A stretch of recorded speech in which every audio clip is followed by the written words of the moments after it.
2021-2022 eğitim öğretim yılının birinci dönemi bugün itibariyle tamamlandı.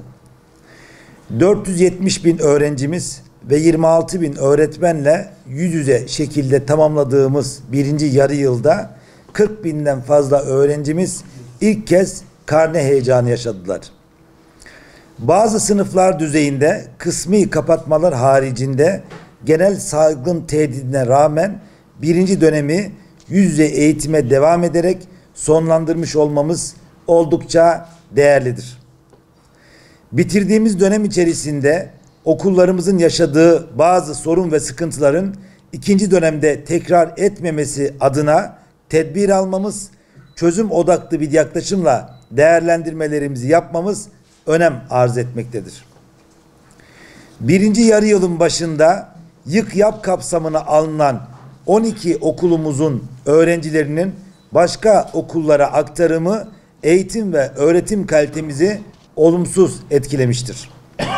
Özellikle İç Bağlar bölgesinde, Seyrantepe ve Şehitlik bölgelerinde ikamet eden öğrencilerimizin özel zorluklar yaşamasına neden olan bir süreç yaşanmıştır.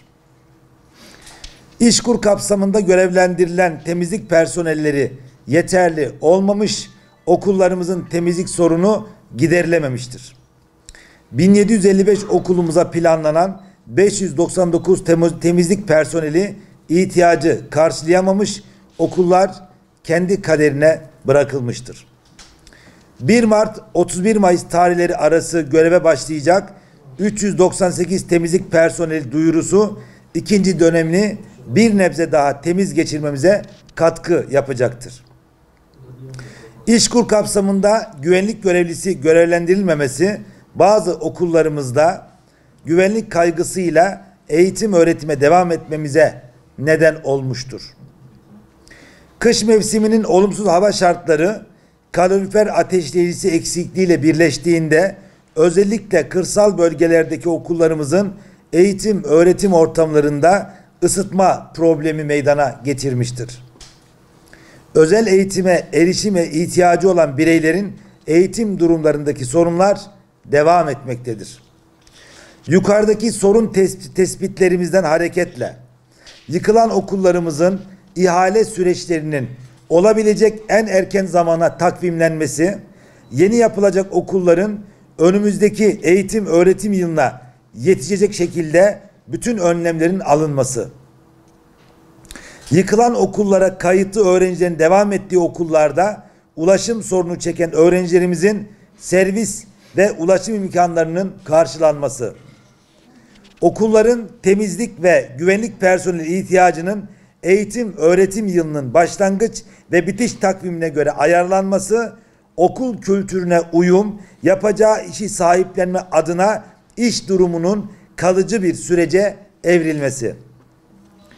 Okullarda çalıştırılacak personellerin merkezi yönetim ve yönlendirmesinin yanında okul bileşenlerinin söz ve karar yetkisinin tanındığı okula dayalı yönetim modeliyle belirlenmesi, kadrolu veya taşeron sisteminin devreye girmesi. Okullarda kalorifer yakacak kişilerin belirlenmesi, bu kapsamda eleman alımına yönelilmesi, kalorifer ateşleyicisi olarak kişilerin alacağı belgelerin gerekli mevzuat altyapısına kavuşturulması, bu konunun mutat sorun olmaktan çıkarılması. Özel eğitime ihtiyacı olan bireylerin öncelikle destek eğitim odaları ve rehabilitasyonlar olmak üzere bütün eğitim ortamlarında sunulan hizmetlerin evrensel tasarım ilkeleri dikkate alınarak geliştirilmesi, buradaki yanlış uygulama ve tutarsızlıkların giderilmesi, bireyler için özel alanlar oluşturulup eğiticilerin hizmet içi eğitim programlarına alınması. 29 Aralık 2021 tarihinde yaptığımız basın açıklamasına dile getirdiğimiz sorunların çözümü halinde muhtemel birçok sorunun da kendiliğinden çözüleceğine dair vurgumuzu da paylaşmak istiyorum. Velilerimize de sizlerin vasıtasıyla seslenmek istiyoruz. Bugün karne alan öğrencilerimizin aldığı karnelerin onların ders durumlarını değerlendirdiğini, kişilik ve yaşam durumlarına ilişkin katı ve kesin bir değerlendirme içermediğini belirtmek isteriz.